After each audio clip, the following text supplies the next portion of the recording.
આગળ સમાચારમાં વાત કરીએ તો વલસાડથી સમાચાર પ્રાપ્ત થયા છે તો વલસાડમાં સ્વામિનારાયણ હોસ્ટેલ વિવાદમાં આવી છે। ધરમપુરની સ્વામિનારાયણ હોસ્ટેલ વિવાદોમાં આવી વિદ્યાર્થીની સભામાં સમયસર ન પહોંચતા મેટ્રેન નિર્દયી બની છે। તરફ કહી શકાય કે હોસ્ટેલની મેટ્રેનને વિદ્યાર્થીનીને બાથરૂમમાં બંધ કરી તો નિષ્પક્ષ તપાસની માંગ પર પરિવારજનો અડગ। પરિવારજનો દ્વારા હોબાળો કરવામાં આવ્યો હતો। ન્યાય નહીં મળે તો ઉગ્ર આંદોલનની ચીમકી ઉચ્ચારી છે। તો સમાચાર સામે આવ્યા છે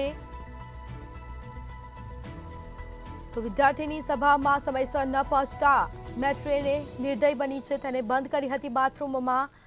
નિષ્પક્ષ તપાસની માંગ પર પરિવારજનો અડગ રહ્યા છે। નિષ્પક્ષ તપાસની માંગ પર પરિવારજનો અડગ રહ્યા છે। હોબાળો કરવામાં આવ્યો હતો। ન્યાય નહીં મળે તો ઉગ્ર આંદોલનની પણ ચીમકી ઉચ્ચારી।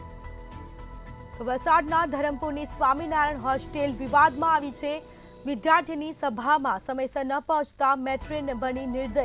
જેમાં કહી શકાય કે હોસ્ટેલની મેટ્રેને વિદ્યાર્થીનીને બાથરૂમમાં બંધ કરી તો કેટલા અંશે આ યોગ્ય કહેવાય।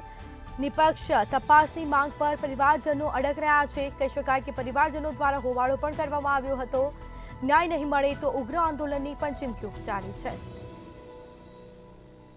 તો પરિવારજનો દ્વારા હોબાળો કરવામાં આવ્યો છે। ન્યાય નહીં મળે તો ઉગ્ર આંદોલનની ચીમકી પણ ઉચ્ચારી।